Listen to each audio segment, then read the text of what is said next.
फिर मैं दूंगा।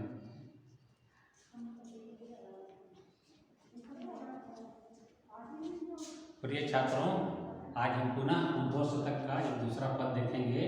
पद इस प्रकार है। विरह विधा की कथा अकथ अथा महा, कहत बने न जो प्रवीण सुकविनी सो, कहे रत्नाकर बुझावन लगे कान, उद्धव कौ कहन हेत ब्रज जुतिनी सौ, गहबरी आयो गरौ भवरी अचानक त्यों, प्रेम परियो चपत चुचाई पुत्रिनी सौ, नैकु कही बैननी अनेक कही नैननी ही सौ, रही सही सो कही दीनी हिचकिनी सौ। इस पूरे पद में भी आप देख रहे हैं, इसमें अभी आपको एक भी पंक्ति का अर्थ पता नहीं होगा, लेकिन मैं आपको इस पद में जितने शब्द आए हैं उसका अर्थ बताते हुए प्रत्येक पंक्ति का मैं अर्थ बताऊंगा, तो आपके जेहन में बात बैठ जाएगी और आपको याद करने की आवश्यकता नहीं होगी। इसका पहले आप संदर्भ समझ लीजिए कि किस संदर्भ में जगन्नाथ दास रत्नाकर ने यह पद लिखा है। यह पद उद्धव शतक से रचित है और इसके कवि जगन्नाथ दास रत्नाकर जी हैं। रत्नाकर जी ब्रज भाषा के अंतिम श्रेष्ठ कवि कहे जाते हैं। वे भक्ति काल और रीति काल के संधि बेला के कवि कहे जाते हैं। उद्धव शतक इनकी सबसे चर्चित रचना है, जो उद्धव गोपी संवाद पर आधारित है। इस पद में जगन्नाथ दास रत्नाकर ने कृष्ण के विरह का वर्णन किया है। आमतौर पर हिंदी साहित्य में नायिकाओं का विरह वर्णन पर कवियों ने ज्यादा ध्यान दिया है, नायक के विरह वर्णन पर कम। तो जगन्नाथ दास रत्नाकर की उद्धव शतक की यह विशेषता है कि उन्होंने इस रचना में नायक यानी कृष्ण के विरह का वर्णन किया है। पहला पद आपने कल पढ़ा था, उसमें भी कृष्ण का विरह वर्णन था। यह पद भी जो है कृष्ण के विरह वर्णन से संबंधित है। इस पद में पहले देखिए क्या है। विरह शब्द के अर्थ पर ध्यान दीजिएगा, तब आसानी से आपको पंक्ति का अर्थ पता चल पाएगा। विरह विथा की कथा, विरह व्यथा की कथा, विथा यानी व्यथा, प्रेम के विरह की व्यथा की कथा। अकथ अकथनीय है, जिसका वर्णन नहीं किया जा सकता है। अथा है, वो उसकी सीमा नहीं लांघी जा सकती, मापी जा सकती है। महा मतलब बहुत बहुत। पहली पंक्ति में कवि रत्नाकर जी कहते हैं कि प्रेम के विरह की व्यथा जो है वो अकथनीय है और अथाह है, उसका वर्णन नहीं किया जा सकता है, वो अगम्य है। दूसरी पंक्ति में कहते हैं जगन्नाथ दास रत्नाकर जी, कहत बने न, यानी प्रेम के विरह की व्यथा का वर्णन करना संभव नहीं है, उसका विरह का वर्णन करना कहते नहीं बनता है। किसको कहते नहीं बनता है? तो प्रवीण कहते हैं दक्ष को, कुशल को।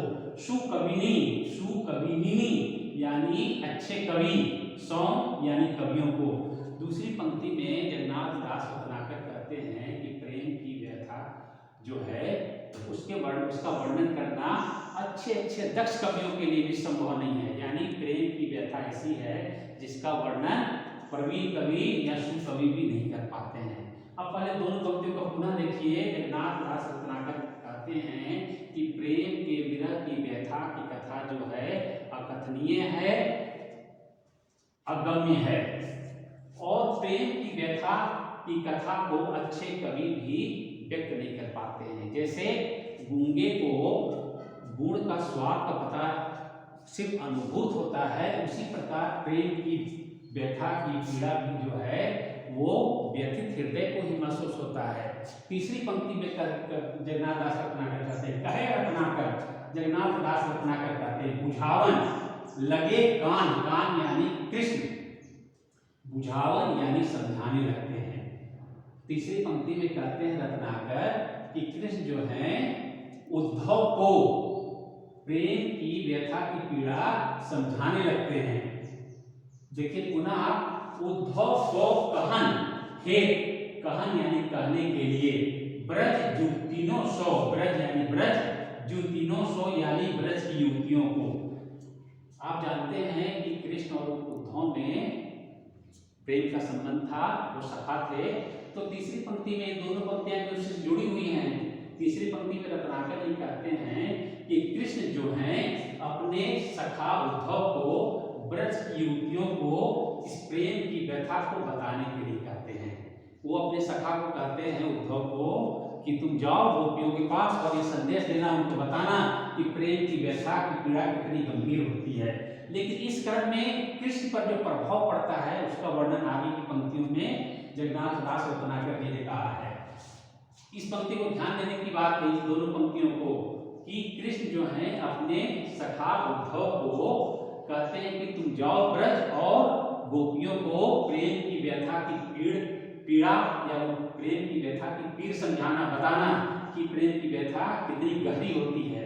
इस क्रम में आगे रत्नाकर जी कहते हैं कि जब कृष्ण अपने सखा उद्धव को, ब्रज की युवतियों को बताने के लिए बात करते हैं कि प्रेम की व्यथा कितनी गंभीर है, कितनी उसकी चोट कितनी मन को भेदने वाली है, इस क्रम में गहबरी आयो गरौ, उनका गला जो है भर उठता है।